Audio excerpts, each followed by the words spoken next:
Outmatched and outgunned. The Galactic Coalition had always considered humans to be the runts of interstellar civilization.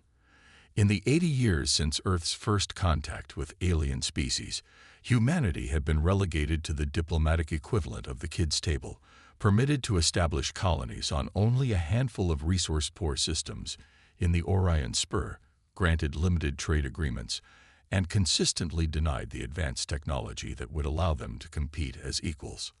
Observer status renewed for another decade, announced Coalition Ambassador Thrix to the assembled human delegation on Proxima Station.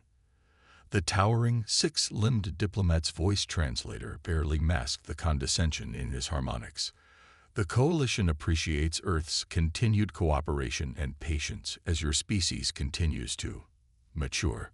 Captain Ilara Hayes stood at rigid attention behind Admiral Chen, watching the diplomatic theater play out exactly as it had for the past 8 decades. The same excuses, the same patronizing tone, the same outcome. Humanity, forever the galactic underdog. Ambassador Thrix. Admiral Chen responded with practiced calm. Earth's military and scientific advancements have exceeded all Coalition benchmarks for the 3rd evaluation period in a row. Our petition for full membership status is supported by 17 Coalition species. With respect, what specific metrics remain unmet? Thrix's upper limbs performed the gesture that humans had learned was the equivalent of a dismissive wave. The evaluation committee has concerns about human unpredictability and tendency toward creative interpretation of established protocols. Until these cultural factors show further alignment with Coalition standards, observer status remains appropriate. As the delegation filed out, Hayes fell into step beside Admiral Chen. "They're never going to let us in, are they, sir?" Chen's expression remained diplomatic, but her eyes told a different story. "Not willingly, Captain, but they might not have a choice much longer." 3 days later, everything changed. The Vorax emerged from an uncharted wormhole in the Deneb sector. Massive, crystalline vessels that defied conventional physics. Their attack on the Coalition outpost was swift and merciless. Within hours, 3 of the most technologically advanced species in the Coalition had lost their defensive fleets. Within days, 2 core worlds had fallen. Coalition Central Command convened an emergency session. Captain Hayes, accompanying Admiral Chen as tactical advisor, watched as the mighty Coalition military leadership descended into barely controlled panic. "The Vorax weapon systems are unlike anything we've encountered," reported General Ziv of the Arcturian Defense Force.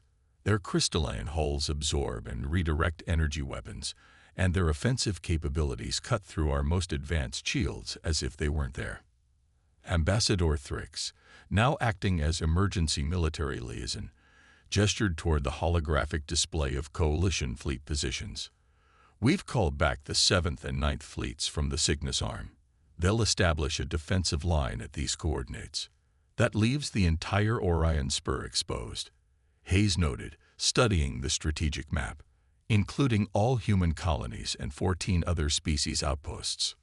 "Unfortunate but necessary," Thrix replied without looking at her. "Strategic resources must be allocated to defend core worlds first." Admiral Chen's voice cut through the room. "The Coalition Charter guarantees equal protection to all member worlds, even those with observer status."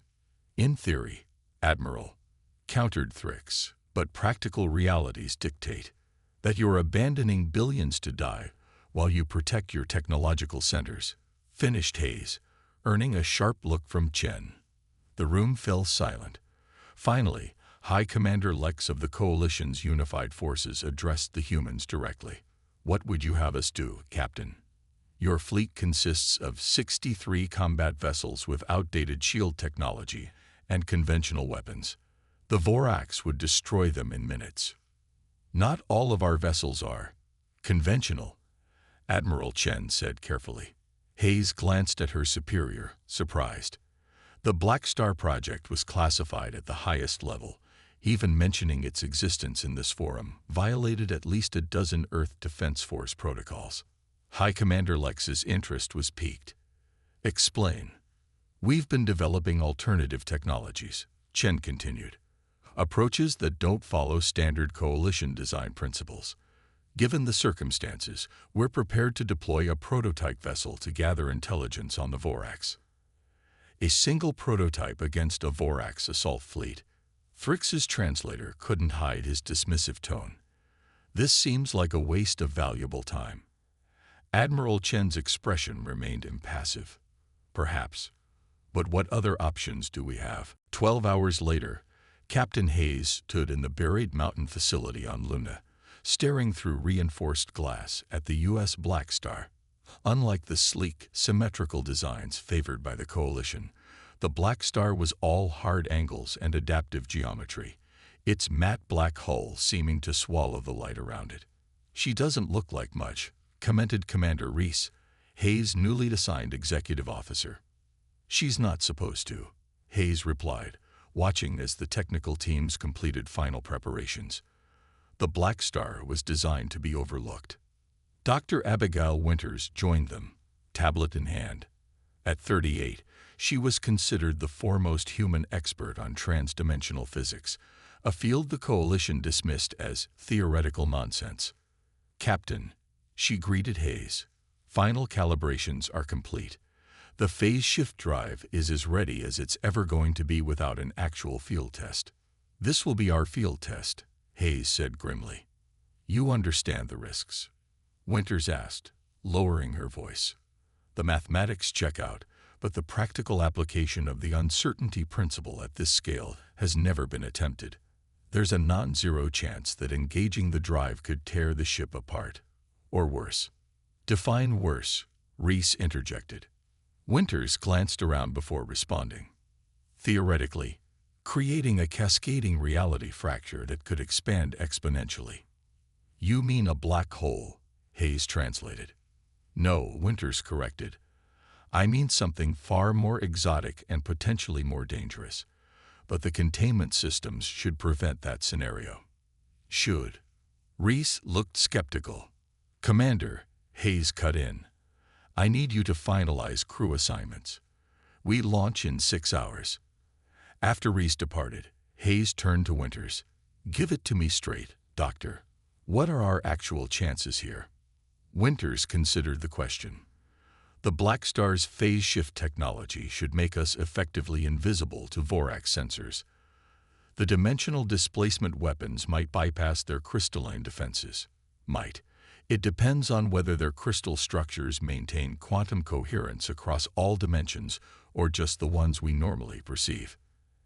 And if they don't work, then we'll have excellent data to transmit back before we're destroyed," Winters replied with gallows humor. The mission briefing was terse.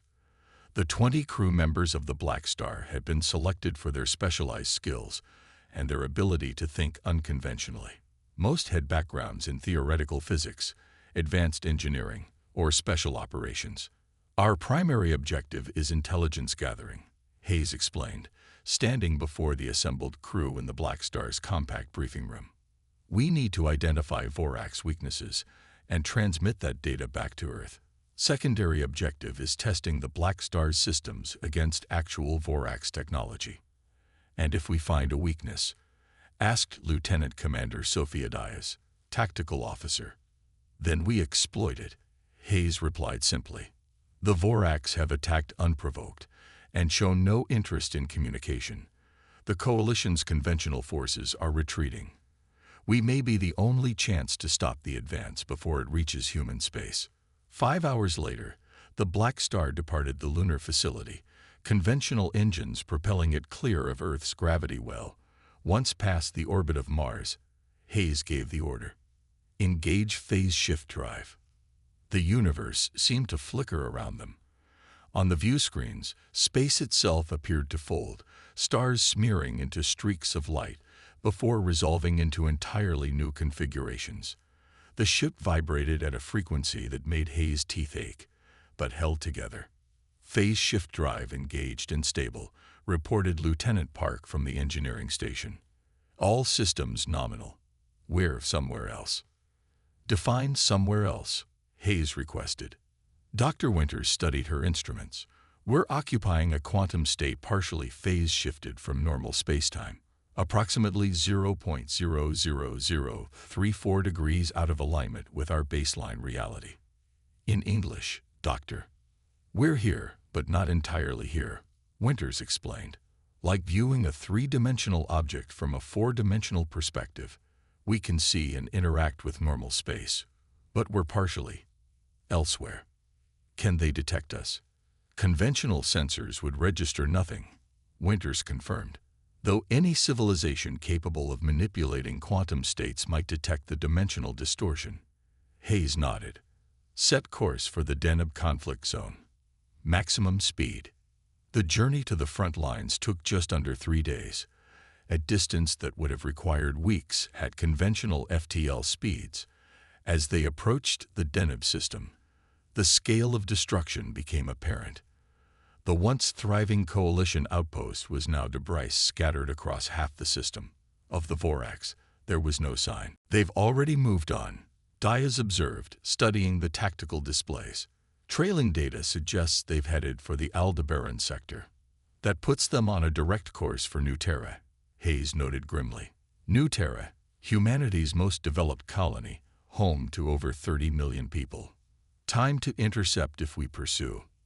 18 hours at current phase shift capacity, Park reported. Hayes made her decision. Set course for Aldebaran. All stations on alert. This is no longer a reconnaissance mission. Part 2. Turning the tide.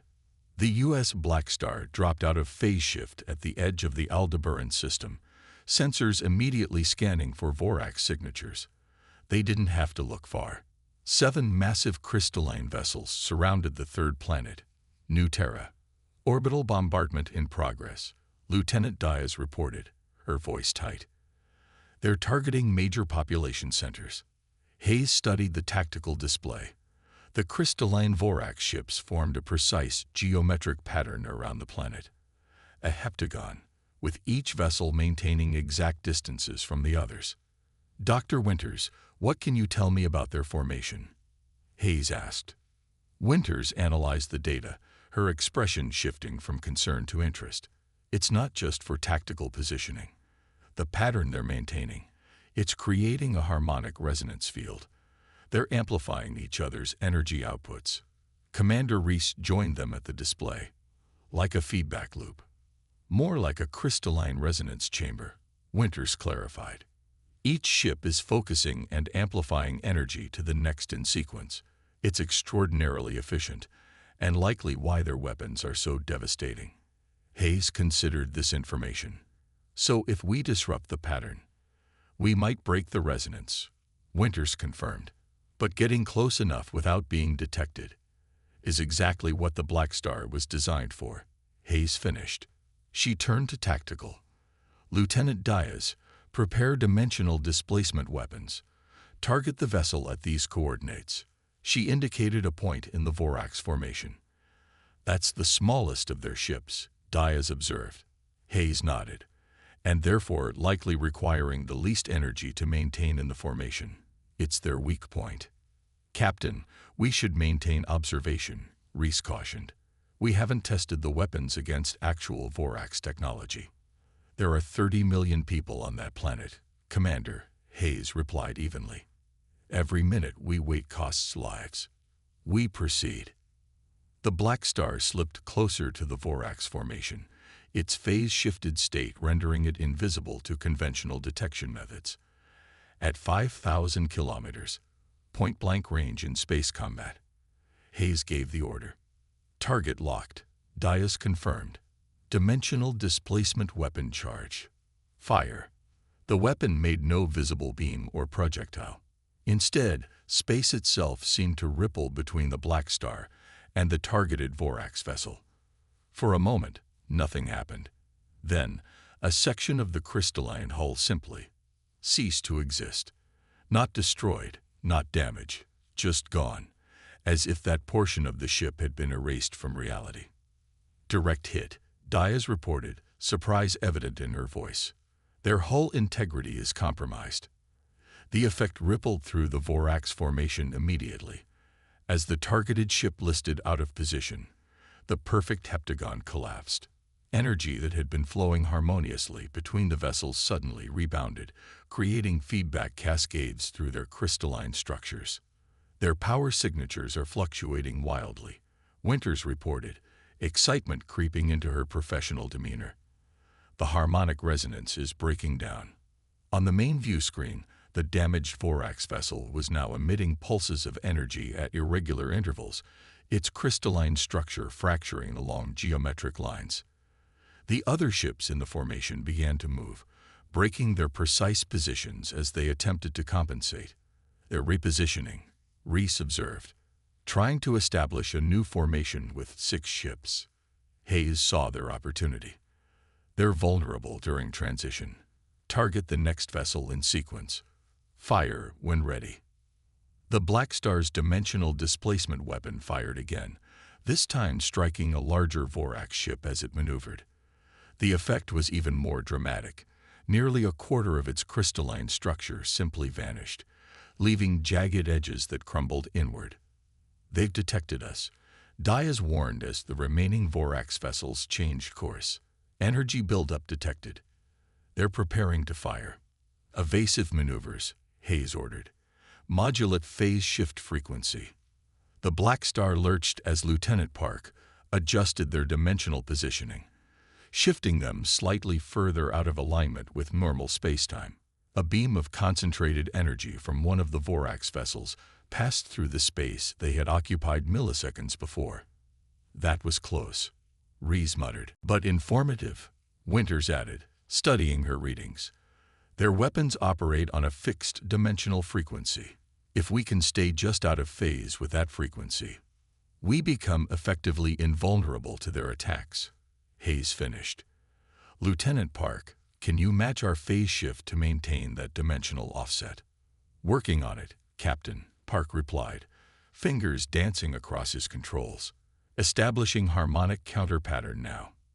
The Blackstar shuddered as its phase shift drive adjusted, the deck plates vibrating at a frequency that made everyone's vision blur momentarily before stabilizing. Phase shift aligned to counter harmonic, Park confirmed. We should be operating just outside their weapon's effective dimensional range. Hayes didn't waste the advantage. Target the largest vessel. Let's see if we can disrupt their command structure. The battle that followed was unlike anything in human military history. The Blackstar danced between dimensional states, firing its displacement weapons with surgical precision at each Vorax vessel. Unable to effectively target the human ship, the Vorax attempted to withdraw, only to find the Blackstar appearing wherever they turned, systematically dismantling their crystalline structures piece by piece. Within 2 hours, all 7 Vorax vessels had been neutralized, some destroyed outright, others left drifting with catastrophic damage to their systems. Scan for additional Vorax signatures in the system, Hayes ordered as the last enemy ship went dark. Nothing on dimensional sensors, Winters confirmed after a thorough check. We got them all, Captain. The bridge crew's celebration was subdued. Professional satisfaction mingled with the exhaustion that followed intense combat. They had won, but the question remained, was this just one battle in a longer war?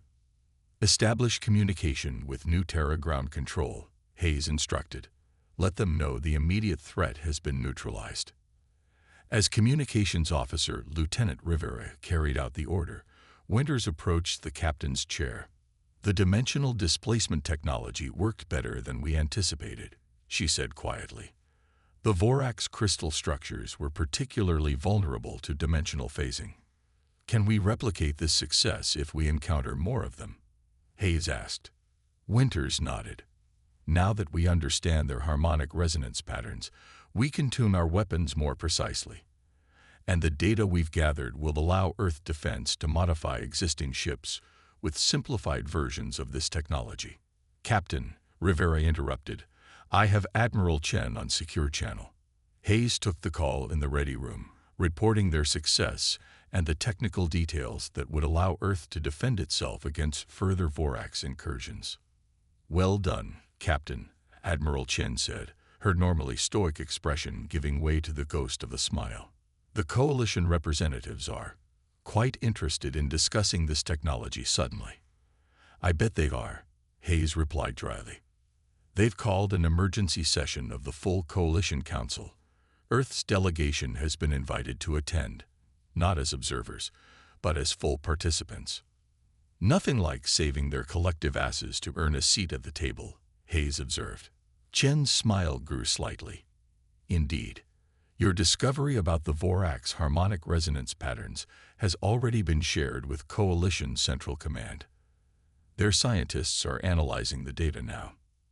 And they're struggling to understand how humans managed to develop technology that the advanced species of the Coalition hadn't even theorized," Chen replied with satisfaction. "Ambassador Thrix specifically requested that Dr. Winters attend the council session to explain the dimensional physics involved." Hayes allowed herself a small smile. "When do we head back?" "Not yet," Chen said, her expression growing serious again. "We've received intelligence that the Vorax have established a staging area in the Ta-CD system. Before we negotiate our new position in the Coalition, we need to eliminate the Vorax threat completely." "The Blackstar needs repairs after the engagement," Hayes cautioned. "You'll have 72 hours at the new Terra orbital facility," Chen replied. "And reinforcements. Earth Defense is deploying 3 more vessels with modified phase shift technology. Not as sophisticated as the Blackstar, but enough to support your mission." Hayes straightened. "Understood. Admiral, we'll be ready." After the communication ended, Hayes returned to the bridge. Her crew looked to her expectantly. "Well?" Commander Reese asked. Hayes surveyed the tired but proud faces of her bridge crew. "The good news is we've changed humanity's standing in the galactic community overnight. The Coalition is suddenly very interested in talking to us as equals." "And the bad news?" Diaz asked. "The mission's not over. We've won the battle, but not the war." Hayes activated the main tactical display, highlighting the Ta-CD system. "The Vorax have a staging area here. In 3 days, we're going to lead a task force to eliminate it." Instead of disappointment, Hayes saw determination spread across her crew's faces. Humans had always been underestimated by the galactic community, dismissed as primitive, unpredictable, and unworthy of true partnership. Now, those very qualities had proven to be humanity's greatest strength. The unconventional thinking that the Coalition had dismissed had developed the very technology needed to combat a threat their conventional approaches couldn't handle. "Begin damage assessment and repair priorities," Hayes ordered. "We've got work to do." As the crew dispersed to their duties, Hayes stood alone on the bridge for a moment, looking at the view screen showing New Terra below them, a human world that would have been lost without their intervention. The USS Blackstar had entered the fight and changed the course of the war in a single engagement. But more importantly, it had forever changed humanity's place in the galaxy. No longer would humans be dismissed as the newcomers, the primitive species relegated to observer status. They had earned their place among the stars, not through political maneuvering or centuries of patience, but in the way humans had always made their mark throughout their history. By refusing to accept the limitations others placed upon them.